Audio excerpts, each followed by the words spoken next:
ولما كانت الحلقة 46 وفيها الليلة التالية، اتخذ شهريار الملك مجلس الليلة الماضية بعد أن فرغ من مشاغل الدولة، وأسرع إلى القصر كعادته كل ليلة، ودلف إلى المخدع، فإذا الشموع قد غرست في العنبر النادر، ودخان البخور منعقد فوق المجامر. وأقبلت شهرزاد وفي عينيها لهفة عميقة ومعان تتصل بأغوار الحقيقة، وهي في ثوب من الحرير الأبيض وكأنها زهرة تتورد. فلما دخلت عليه اتجهت إليه وقبلت الأرض بين يديه، فقام الملك إليها وأخذ بيديها وأقبل عليها، ففتحت له باب الأحلام وانطلقت به عبر الأيام واستأنفت الكلام.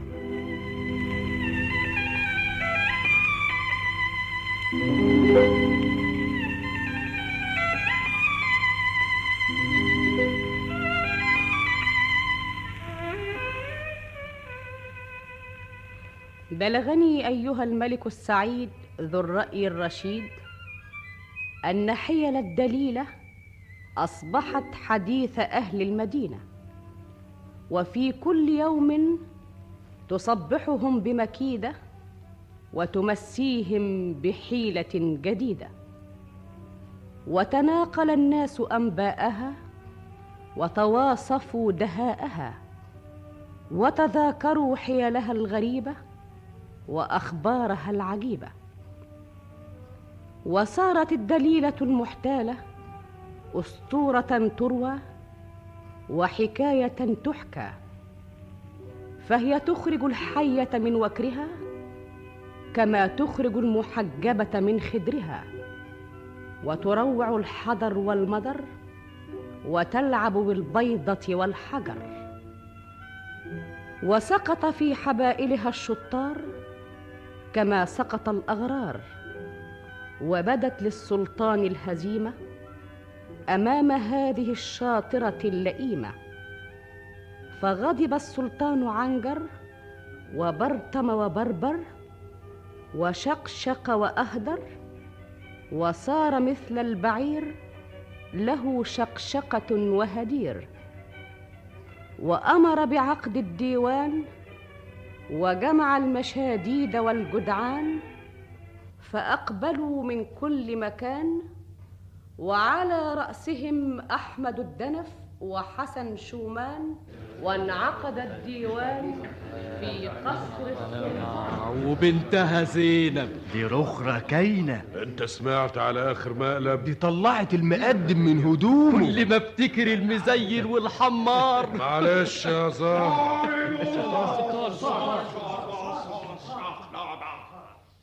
مقدم احمد، مقدم حسن، مقدم ميمنت، مقدم ميسرت، علشان حظر سارقات. ما فيش حظر سارقات ما فيش وظيفات. بعدين من دليلة محتال مقدمات. الله مولانا، دليلة تبقى مقدم؟ هم النسوان يبقوا معلمين؟ إذا كان مش يمسك دليلة محتال بعد 7 يوم سكتير برا من وظيفات. كلمة يا مولانا. سوس مفيش كلام. عاوز اقول بس. سوس البتاع مولانا، المغربية الولية المغربية بره يا مولانا. مغربية مقلبية توشوش الوداع، تعمل البدع، تضرب الرمل، تجمع الشمل، تقيس القطر، تشوف. مغربيات قال مغربيات مرحبات. بخر المكان، بخر السلطان من عين الانس والجان، حبان حبان شغل الظرف والفنجان. قول يا رحمن. يا رحمن. قولها كمان. كمان يا رحمن. ايش يطلب السلطان؟ اسمع، انت اعمل امور سحريات علشان افكار اسرار سلطانيات. افكارك محسوبه مقريه ومكتوبه، والعتب عن النظر، وش يعمل الحذر، خد وشوش الذكر. ايفت قول له على اللي في بالك يظهر فالك ويبان حالك وتشوف. دليلات مهتلة نصابات، دليلات مهتلة نصابات. اسمع يا عنجر قبل ما بخر. قدامك رزية في صورة ولية زي الجن مخفية. تمام. قدامي اسمها وشكلها ورسمها. وقعتها تقيلة وحكايتها طويلة واسمها دليلة. امان يا ربي امان. فين دليلات مستخبي؟ انت اعرف مكان؟ المكان يا مولانا يبان بس ما تخللنا المكان. ما فيش ديفان، اخلي مكان. عجايب والله عجايب. زي ما يكون مرفوع عنها الحجاب، زي السحر. امال هو ايه؟ اقفلوا الباب ينشال الحجاب ويبان اللي غاب. اكفي الباب. اما ارقيك وانفض اللي عليك وحفظك وبخرك من عين اللي ينظرك ومن عين دليلة المحتالة وزينب النصابة. نصاب كبير. يا عنبر يا شنبر بخر السلطان عنجر.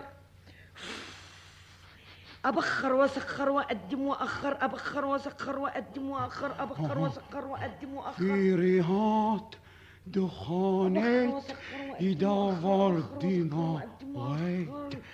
يا فسوخ يا فسوخ مولانا يدوخ يدوخ ما يعرف ملوخ من طوخ. يدوخ يدوخ يدوخ. حبان حبان يروح دان ينيم السلطان.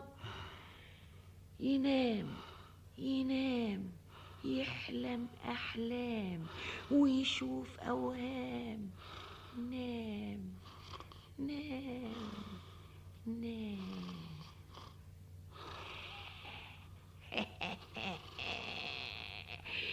نام يا عنجر وخم يا عنجر. نام وسخر. والله حال يا دليلة، أو ده المكر وهي دي الحيلة. خلي الشاطر أحمد يجي يصحيك. أما خد اللي في إيديك واللي عليك، العمة بتاعت عظمتك والسيف اللي في وسطك والكبة بتاعتك والحزام والسبحة الكارم والخاتم. يا خبر كنت هنسى الخاتم.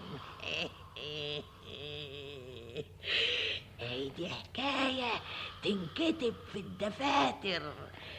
السلطان بينسرق والعساكر ورا الأبواب بيحرسوا الحرامي. يا ساتر. أما أخرج من باب السر يا سامي للستر.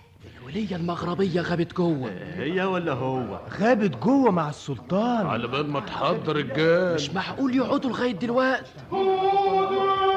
ايه ده؟ الله، سلطان بيزعق ليه؟ في ايه؟ افتحوا الابواب.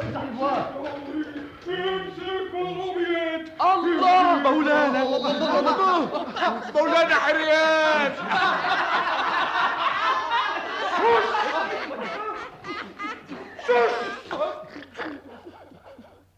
مقدم احمد، انت يمسك مغربيات، سرق امامات سلطانيات، خاتم سيف ملبوسات.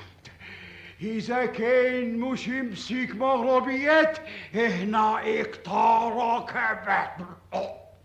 امان يا ربي امان. سلطان إريان، سلطان غلبان، صدمان ندمان.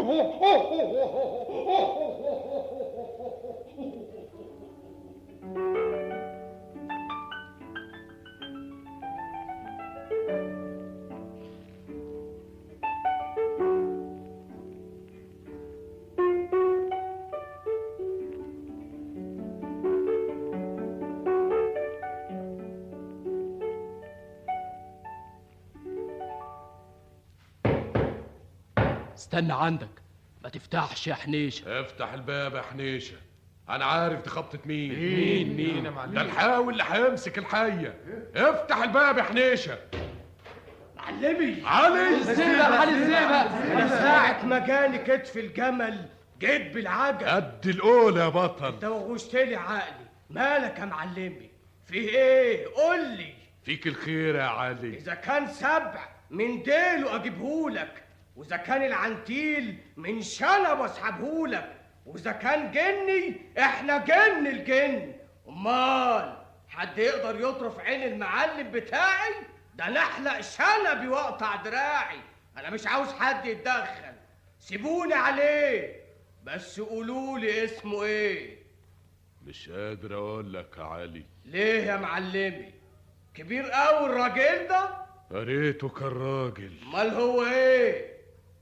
حرمة. كويسة. انا بتكلم جد يا علي. حرمة يا معلمي؟ حرمة لكن غلبت الرجالة. اسمها ايه؟ دليلة المحتالة. وساكنة فين؟ في حارة ابو ريالة. بس الله، راح فين يا علي؟ بعدين تعرف يا معلمي. وخرج الشاطر علي يبحث عن دليلة في أطراف المدينة، وجعل يتجسس عليها ويتلمس طريقه إليها، ويلتقط أخبارها ويشم آثارها، حتى عرف أنها تنزل في خان في أطراف مدينة صيدان، فقصد إليه. مولاي. وهنا أدرك شهرزاد الصباح فسكتت عن الكلام المباح. وبهذا تنتهي الحلقة 46 من ليالي ألف ليلة، يكتبها طاهر أبو فاشا ويخرجها محمد محمود شعبان.